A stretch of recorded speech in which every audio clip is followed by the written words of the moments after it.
On connaît tous le principe dans la Torah que c'est pas l'événement qui crée la fête, qui fait la célébration, mais en vérité, le temps lui-même est déjà porteur de sens, porteur d'un contenu qui finalement va finir par se matérialiser dans un événement. Mais ce contenu-là existait avant. Je donne un exemple tout de suite. Par exemple, on dit que Abraham mangeait des matzot le soir de Pessah, 400 ans avant la sortie d'Égypte. Pareil, en ce qui concerne Hanouka, la date du 25 Kislev, en vérité, existait déjà depuis l'époque de Moshe, parce que c'est la date, justement, à laquelle il a fini le travail du sanctuaire du Mishkan.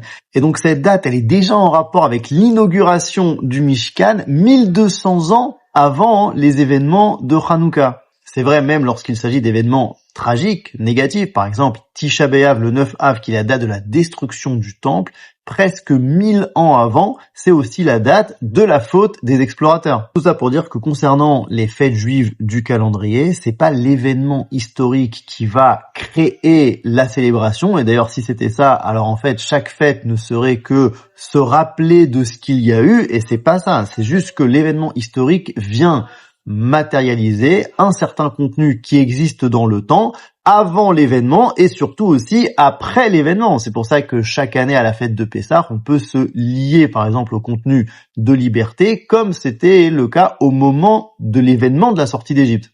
C'est vrai pour toutes les fêtes juives, et figurez-vous que c'est vrai aussi pour Yom HaAtzmaut. Alors que ça a été réalisé par des gens qui étaient a priori pas dans la religion, mais comme ça symbolise finalement le passage de Am Israël de l'exil à la délivrance, que c'est un jour où il y a eu un grand sauvetage pour le peuple juif. C'est le jour où on a finalement pu réaliser cette mitzvah de nouveau d'être souverain sur notre terre, donc c'est un jour qui est important. Et figurez-vous qu'il a aussi un passif dans le monde de la Torah. Il y a toutes sortes d'allusions à ce jour-là qu'on va essayer de voir maintenant. Alors la première allusion, c'est vraiment très frappant, c'est dans le Shulchan Aruch, Or HaChaim, Siman Taf Kafret Seif Gimel.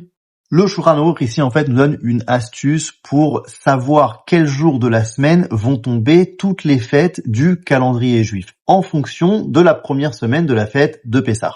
En fait, chaque jour de la fête de Pessah est relié à un autre événement du calendrier juif. Et comment est-ce qu'il est relié? Par ce système qu'on appelle Atbash. C'est une méthode très ancienne d'étude qui consiste en fait à permuter des lettres par leur opposé total. Je m'explique, la première lettre de l'alphabet c'est le Aleph, eh bien on va la permuter par la dernière lettre de l'alphabet qui est le Tav. Pareil pour le Bet, c'est la deuxième lettre de l'alphabet, mais on va la permuter avec l'avant-dernière lettre de l'alphabet qui est donc le Shin. Et donc c'est pour ça qu'on appelle ça Atbash, c'est-à-dire que le Aleph devient un Tav et le Bet devient un Shin et ainsi de suite. Et donc le Aleph de Pessah, donc le premier jour de Pessah, est lié à un événement qui commence par la lettre Tav. Cet événement c'est Tisha B'Av. Donc chaque année, le même jour de la semaine où tombe le premier jour de Pessah, disons par exemple un jeudi, on peut déjà savoir que cette même année, Tisha B'Av tombera aussi un jeudi. Pareil pour le deuxième jour de Pessah, disons que c'est un vendredi, l'événement qui commence par un Shin cette fois, donc ce sera Shavuot, ce sera aussi un vendredi. Et ainsi de suite, le Gimel, donc le troisième jour de Pessah, il est en relation avec le Resh, ce sera le même jour que Rosh Hashanah. Le Dalet, qui est en relation avec le Kouf, ce sera le jour de Kriyat HaTorah, c'est-à-dire de Simchat Torah. Le He, qui devient du coup un Tzadik, sera le jour de Tzom Kippour, donc c'est-à-dire le cinquième jour de Pessah. S'il tombe tel jour de la semaine, ce sera le même jour que tombera Yom Kippour de cette année-là. Et enfin, le Vav, le sixième jour de Pessah, qui est en relation avec la lettre P, sera le jour de Purim. Et ce système-là, il marche chaque année. C'est une sorte en fait de mécanisme intérieur au calendrier juif. Mais de manière très surprenante, le Shulchan Aruch s'arrête au sixième jour de Pessah, ce qui est très bizarre, parce que quand même Pessah, c'est vraiment une fête qui dure 7 jours, même 8 en dehors d'Israël. Et donc pendant des années, en fait, on ne savait pas à quoi faisait référence le 7e jour de Pessah. Mais si on continue le système, on continue la logique, donc le 7e jour de Pessah, c'est la lettre Zayin, la 7e lettre de l'alphabet, qui est en relation avec la 7e lettre en partant de la fin. Et c'est quoi cette lettre? C'est la lettre Aïn. Seulement le problème, c'est est-ce qu'on a un événement dans le calendrier juif qui commence par la lettre Aïn? Jusqu'à pas longtemps, il n'y en avait pas. Mais maintenant, il y en a un.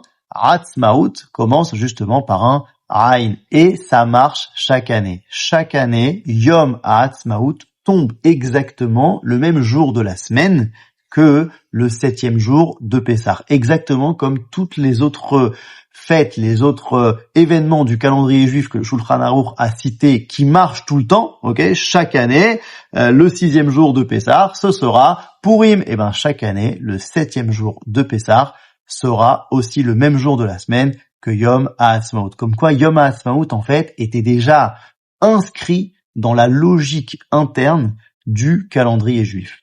C'est quand même quelque chose qui interpelle. En tout cas, on passe à la deuxième allusion. Cette fois, c'est le Rav Moshe Chalfon à Cohen sur un pasouk dans Sefer Daniel qui dit comme ça: Vayomer Elai ad erev boker alpaim ushlosh meot venitzdak kodesh. Et il me dit jusqu'à 2300 soir et matin, alors le sanctuaire sera réhabilité. Le Malbim nous dit que ce pasouk parle du début de la Géoula. Donc on a une sorte comme ça d'allusion de 2300 soir et matin, on ne sait pas ce que ça veut dire, mais le Malbim nous dit que il y a ici une sorte de secret, de code concernant la date de la délivrance. Le Rav Moshe Chalfon nous dit que ces 2300, c'est 2300 ans et qu'il faut commencer à les compter à la fin du premier exil. Donc si le premier temple a été détruit dans l'année 3338 et qu'on ajoute à ça donc les 70 ans du premier exil, et à ça on ajoute ces fameux 2300 ans, on arrive à l'année 5708 qui est donc l'année 1948. C'est quand même quelque chose qui interpelle. On passe à la troisième allusion, c'est celle du Rav Meir Nissim Mazouz sur un pasouk de Sefer Daniel, donc au Perek 12, pasouk 1, Ve'aita et Tzara asher lo nieta mihyot goy adaet ahi.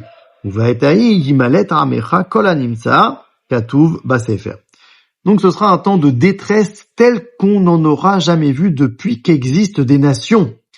En ce temps-là, la délivrance viendra pour ton peuple, pour tous ceux qui se trouvent inscrits dans le livre. Donc ce pasouk-là parle d'une grande catastrophe comme on n'en a jamais vu. C'est pas difficile de se dire qu'on parle de la Shoah. Mais au verset 12 de ce même chapitre, il y a une sorte de consolation qui nous dit comme ça: Ashrei amechake veyagia leyamim elef shloshmeot shloshim vachamisha. Heureux celui qui attendra avec confiance et verra la fin de 1335 jours. Donc très bizarre, Sefer Daniel, toujours pas forcément très explicite, nous dit que il y aura une délivrance au bout de 1335 jours.